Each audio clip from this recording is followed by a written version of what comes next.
Esta noite eu quero falar sobre um homem cego na Bíblia que teve um encontro com Jesus. Esta história está no 10º capítulo do Evangelho de Marcos, começando no versículo 46. E chegaram a Jericó. Quando Jesus saía de Jericó com seus discípulos e uma grande multidão, o cego Bartimeu, filho de Timeu, estava sentado à beira do caminho mendigando. E quando ouviu que era Jesus de Nazaré, começou a clamar e disse: Jesus, filho de Davi, tem misericórdia de mim. E muitos o repreenderam para que se calasse, mas ele clamava ainda mais alto: Filho de Davi, tem misericórdia de mim.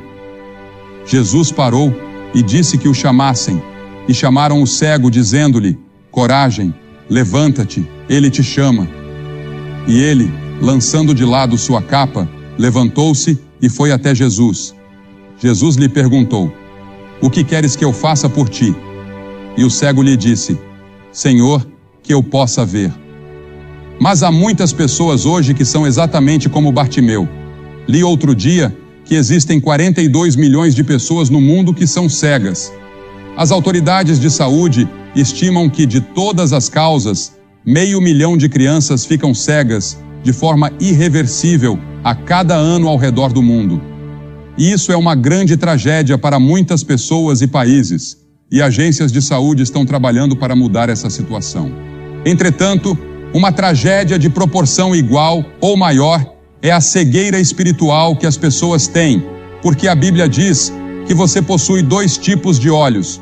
Você tem olhos físicos com os quais pode enxergar, e tem olhos espirituais.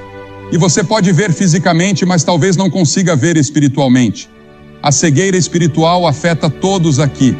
Há milhares de pessoas presentes esta noite que podem me ver aqui em cima, mas são cegas espiritualmente. E essa cegueira impede que você conheça verdadeiramente a Deus.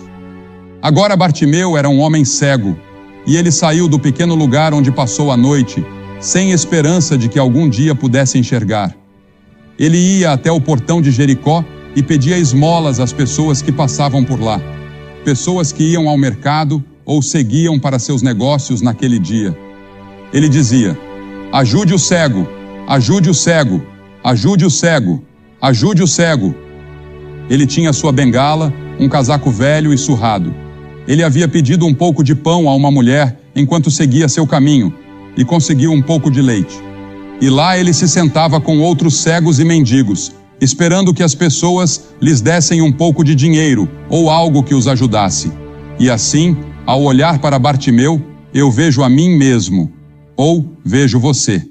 A Bíblia diz que ele está cego espiritualmente, e nossos líderes mundiais estão tateando no escuro. Eu ouço algumas dessas coisas na televisão, vindas de alguns de nossos líderes mundiais, e fico surpreso com a cegueira espiritual. E já conversei com alguns deles em particular. E às vezes, sinto vontade de estender a mão, sacudi-los e dizer que eles precisam de Cristo, porque Cristo poderia abrir seus olhos. E eu acho que somente os verdadeiros crentes sabem o que está errado com o mundo, porque o que está errado com o mundo é um problema espiritual. Agora Bartimeu não podia ver seus trapos. Ele não podia ver sua imundície. Ele também não podia ver a beleza. E de tempos em tempos, lemos sobre alguém vivendo em uma casa ou apartamento cheio de recipientes vazios, lixo e sujeira. E a pessoa que vive ali pode parecer levar uma vida perfeitamente normal e está bem vestida. Eu conheço uma casa assim agora, onde a senhora está sempre bem vestida. O marido é médico e eles são respeitáveis, são boas pessoas, e quando você os vê fora de casa, pensa que são o casal mais maravilhoso do mundo. Mas se você entra na casa deles, é uma bagunça, parece um chiqueiro, e é assim com muitos de nós. Parecemos estar bem por fora, mas lá no fundo, em nossos corações e almas, sabemos que algo está errado. E por algum motivo, a pessoa parece nem se importar. A Escritura diz: o homem natural, esse é o homem comum, o homem antes de conhecer a Cristo, não aceita as coisas do Espírito de Deus, pois para ele são loucura, e não pode entendê-las, porque elas se discernem espiritualmente. E parece tolice eu estar aqui e dizer que porque Jesus Cristo morreu em uma cruz há 2000 anos e ressuscitou dos mortos, isso pode impactar sua vida hoje e agora, dando-lhe a segurança, a paz e a alegria que você nunca conheceu antes, ajudando a resolver muitos dos problemas de relacionamento que você enfrenta e lhe dando um senso de responsabilidade pelo seu próximo. Mas é verdade, e algumas pessoas chamariam isso de loucura. A Bíblia diz que a proclamação do Evangelho é loucura para os que perecem. Veja, você está cego pelo Deus deste mundo. E quem é o Deus deste mundo? Jesus o chamou de diabo, o príncipe do poder do ar, o príncipe deste mundo. Há uma outra força no mundo, e essa outra força também tem poder sobrenatural. E essa outra força é o diabo. E há um conflito em andamento, o conflito das eras, entre as forças de Deus e as forças do diabo. Você pode perguntar, por que Deus permite isso? Essa é uma grande questão. É um mistério de onde o diabo veio. Agora, a Bíblia nos diz no capítulo 28 de Ezequiel e também no capítulo 14 de Isaías, onde temos uma pequena visão disso e encontramos outras imagens e vislumbres ao longo das Escrituras. Mas há um diabo. Agora, ele não governa no inferno. Ele nunca esteve no inferno. Ele está vivo. Ele se estabeleceu neste planeta. Agora, você pode chamar o mal do que quiser, mas todos sabemos que há mal no mundo, e todos sabemos que algo está errado, mas não sabemos exatamente o que. A Bíblia nos diz que por trás de tudo isso está o diabo. Você pode perguntar, mas por que Deus não mata o diabo e resolve tudo de uma vez? Bem, um dia Deus vai fazer exatamente isso. Ele não vai matá-lo, mas vai lançá-lo no lago de fogo. Mas esse dia ainda não chegou. Porém, o diabo já sofreu uma grande derrota. Houve uma grande vitória de Deus na cruz. A cruz parecia uma derrota para Deus, mas foi na verdade uma derrota para o diabo. E você e eu podemos participar da vitória que Cristo conquistou na cruz quando o conhecemos. Mas até lá, o Deus deste mundo cegou nossos olhos, então nossos olhos estão cegados sobrenaturalmente. E é por isso que apenas o Espírito Santo pode remover essas vendas que estão sobre seus olhos neste momento. Este homem não era apenas cego, ele também era pobre. E lemos sobre a pobreza no mundo hoje, e isso parte nossos corações. Muitos de nós estamos sofrendo esta noite de pobreza espiritual. Além de ser cego e pobre, ele também era indefeso. Bartimeu esperava morrer em sua cegueira. Ninguém poderia curar esse tipo de cegueira. Mas havia uma esperança para Bartimeu. Bartimeu tinha ouvido muitos rumores sobre esse estranho da Galileia, que andava pelo país, curando pessoas, ajudando pessoas e pregando para as pessoas. E ele ouviu a aproximação de uma grande multidão de pessoas. Seus ouvidos eram muito atentos, e ele conseguia ouvi-los. Ele ouvia as crianças, ouvia as pessoas conversando entre si, e ele perguntou, o que está acontecendo? O que está acontecendo? Ninguém lhe dizia. A multidão se aproximava cada vez mais, e ele agarrou a saia de um homem que passava por perto e disse, diga-me, quem está passando pela cidade? E esse estranho, cujo nome ninguém sabe, virou-se e disse, Jesus de Nazaré está passando. E Bartimeu pensou consigo mesmo, Jesus de Nazaré, eu já ouvi falar dele. Ouvi dizer que ele pode curar pessoas, que ele pode ajudar pessoas. Talvez ele possa me ajudar. Sabe, há apenas algumas vezes em nossas vidas em que Jesus de Nazaré passa por nós e temos uma oportunidade como temos esta noite de recebê-lo. Veja, as pessoas têm orado no Espírito Santo, que tem trabalhado, e muitas pessoas já receberam Cristo. E que hora e que momento para você vir. Esse estranho lhe deu a mensagem. Jesus de Nazaré está passando. Eu me lembro da história do cirurgião-geral de Portugal, um ex-cirurgião-geral, que estava caminhando pela rua um dia, quando um pedaço de papel grudou em seu pé. Ele foi para casa, tirou o papel do sapato e olhou para ele. Era um folheto evangelístico. Ele decidiu lê-lo e o leu. E para resumir a história, ele se converteu a Cristo e se tornou um grande líder cristão e um grande professor da Bíblia. Apenas um pequeno testemunho simples como esse. Deus pode usar todas essas coisas, e é por isso que devemos sempre ser fiéis em nosso testemunho, porque você nunca sabe quando aquela garçonete no restaurante ou aquela pessoa que você encontra no trabalho estarão observando sua vida, é claro, para ver se você vive de acordo com o que prega. Jesus tem passado por Hamilton. Jesus tem passado pela Ferradura Dourada. Ele pode estar passando pela sua casa.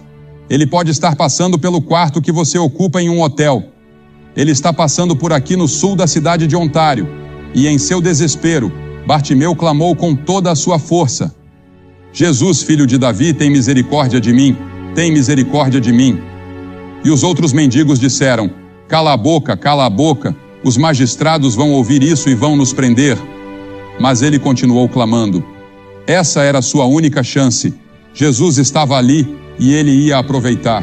E os outros diziam: fique quieto, Bartimeu. Quem quer ouvir alguma coisa de um velho mendigo como você? Mas quanto mais o repreendiam, mais ele clamava. E quero que você note algumas coisas sobre isso. Primeiro, ele clamou pela coisa certa. Ele clamou por misericórdia. Ele precisava de outras coisas, mas o que ele mais precisava era de Cristo. Ele precisava de Deus. Tem misericórdia de mim, tu, filho de Davi, tem misericórdia de mim. Isso é o que todos nós precisamos esta noite, a misericórdia de Deus. Misericórdia. Quando eu estiver diante do tribunal de Cristo, não vou dizer: Senhor, eu quero justiça. Se eu receber justiça, vou acabar no inferno. Eu quero misericórdia, e Deus ofereceu sua misericórdia na cruz. E ele diz: eu vou te perdoar e te limpar de todo o pecado que você já cometeu. Você nunca terá que enfrentar o julgamento. Você nunca estará em perigo do inferno se entregar sua vida a Jesus Cristo. Então, primeiro de tudo, você tem que dizer: eu sou um pecador. Você tem que dizer isso a si mesmo e talvez a outras pessoas, assim como um alcoólatra. Antes de você poder ajudar um alcoólatra, ele precisa estar disposto a dizer: eu sou um alcoólatra, para que você possa ajudar. No vício em drogas, você tem que dizer: eu sou um viciado em drogas, preciso de ajuda. E quando você vem a Cristo, deve dizer: eu sou um pecador, preciso de ajuda, e ó Senhor Deus, por favor, me ajude.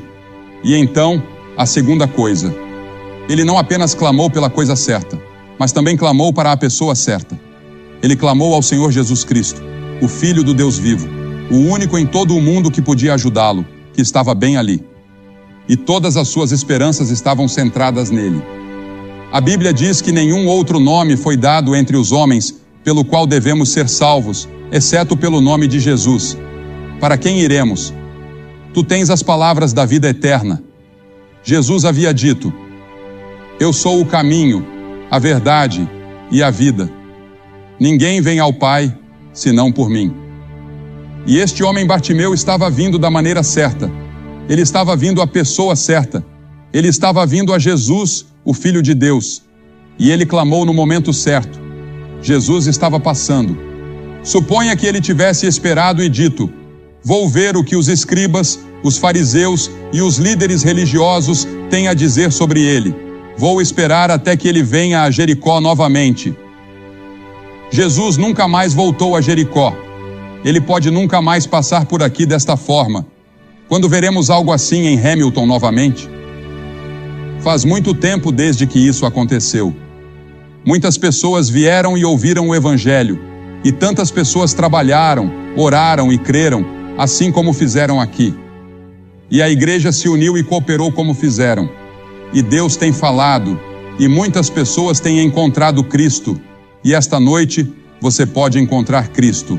Agora, ele clamou naquele momento. A Bíblia diz: aquele que endurece o coração, sendo muitas vezes repreendido, será quebrantado de repente e sem remédio. Em outras palavras, quando você ouve o Evangelho e não faz nada a respeito, isso endurece um pouco mais o seu coração. O Espírito Santo de Deus continuará a falar com você, mas você não consegue ouvi-lo porque fica surdo. A Bíblia diz: Efraim está ligado aos seus ídolos, deixa-o. Chega um ponto, não sei onde ou quando, mas existe um ponto além do qual você pode chegar, onde seu coração está tão endurecido que mesmo que Deus continue falando, você não pode mais ouvir. Então venha agora, enquanto você tem uma oportunidade. O grande governador Félix tremeu quando Paulo estava falando com ele sobre o Evangelho e ele disse: Vai-te, Paulo, quando eu tiver uma ocasião mais conveniente, chamar-te-ei. Mas ele nunca teve uma ocasião mais conveniente. Aquele foi o seu momento, aquela foi a sua hora diante de Deus, e ele não aproveitou. A Bíblia diz: agora é o tempo aceitável, agora é o dia da salvação, não amanhã. Pode ser que nunca haja um amanhã para você. Este pode ser o seu momento. Aquele que endurece o pescoço, sendo muitas vezes repreendido, será quebrantado de repente. Observe como Jesus atendeu à sua necessidade. Havia uma grande multidão de pessoas, e hoje em dia pensamos em termos de grandes multidões. Há uma grande multidão aqui esta noite. Disseram-me que são 18.000 pessoas. E pensamos em termos de multidões. Pensamos em encher nossas igrejas, em encher um auditório ou ter uma grande multidão em um jogo. Pensamos em termos de multidões, mas é interessante que Jesus não só pregou para as multidões, mas os maiores sermões que acho que ele já pregou foram para indivíduos. Ele parou e ficou parado quando este homem cego o chamou.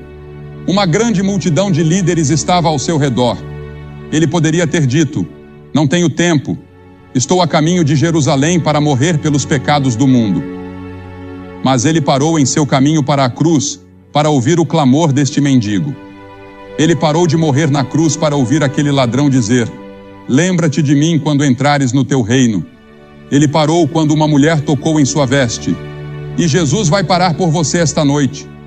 Porque veja, ele vê você esta noite como se você fosse a única pessoa em todo o mundo. Ele não vê você como parte desta grande multidão. Ele vê você como você é.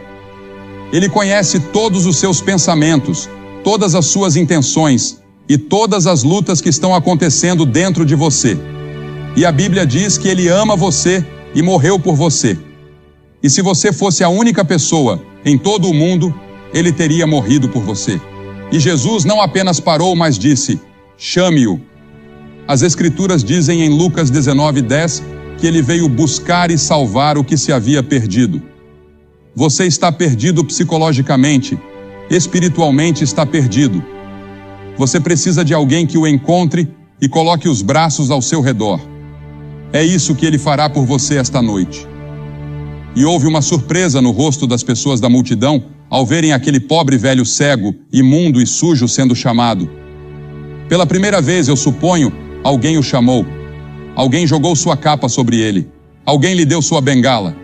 Ele jogou os dois fora e correu até Jesus, prostrando-se diante dele. E então Jesus lhe fez uma pergunta estranha. Ele estava cego há todos aqueles anos, e Jesus perguntou: o que queres que eu te faça? Você consegue imaginar isso? O que queres que eu te faça? E ele respondeu: Senhor. E essa palavra Senhor significa que naquele momento ele havia recebido Cristo em seu coração. Meu próprio Senhor, que eu possa receber à minha vista. E eu acredito que ele estava falando não apenas sobre seus olhos físicos, mas também sobre seus olhos espirituais.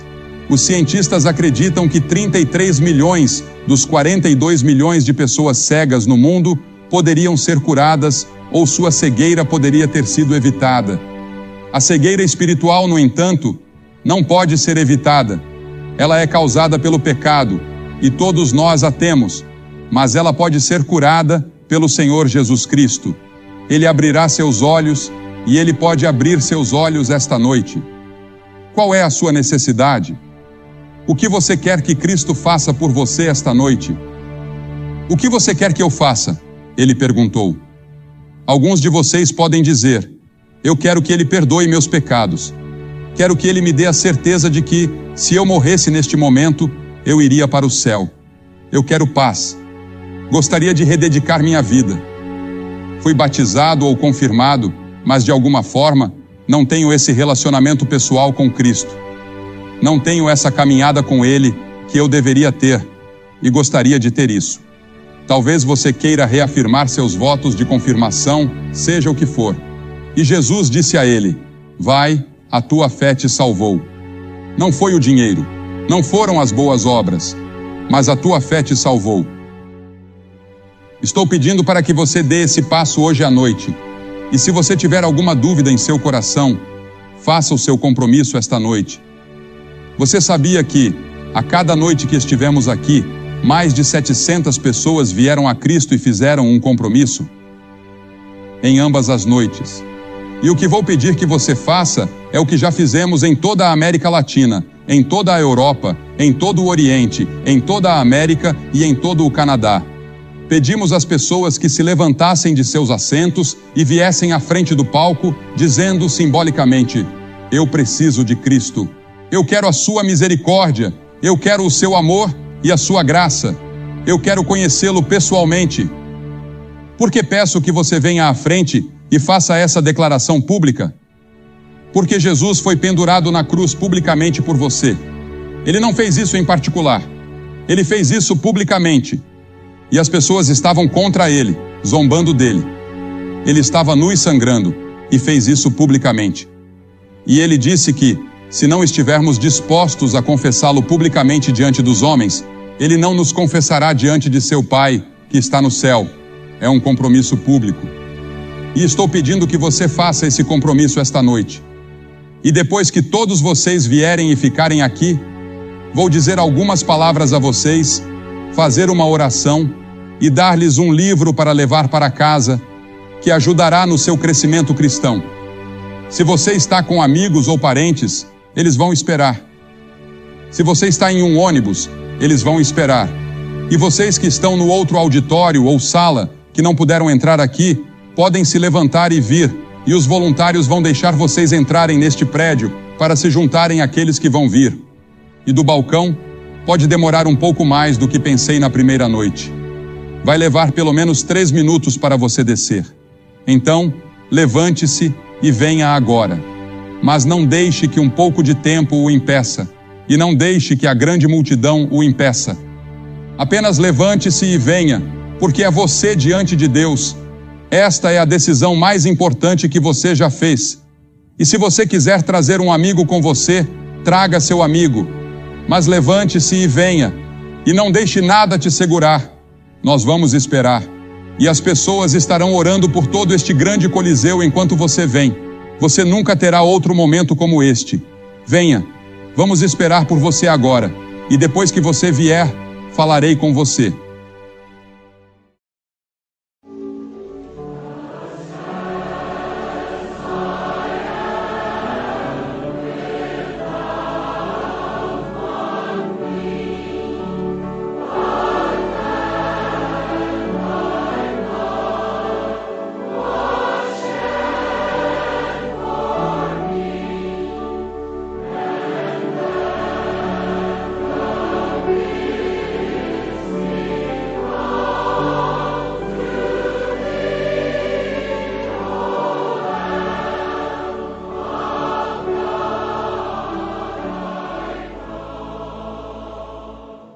Você que está assistindo pela televisão, Deus tem falado poderosamente a centenas de pessoas, e centenas já vieram e ainda estão vindo. E você pode fazer esse compromisso onde quer que esteja e dizer sim a Jesus Cristo. Ele entrará em seu coração, Ele perdoará seus pecados. Ele pode fazer de você uma nova pessoa. Você pode ter uma transformação agora mesmo em sua vida. Entregue sua vida a Ele. E se você quiser, pegue o telefone e ligue para o número que você vê na tela. Há pessoas esperando para falar com você. Se você ouvir um sinal de ocupado, ligue novamente alguns minutos depois, e você conseguirá falar, pois há centenas de linhas disponíveis. E não se esqueça de ir à igreja no próximo fim de semana.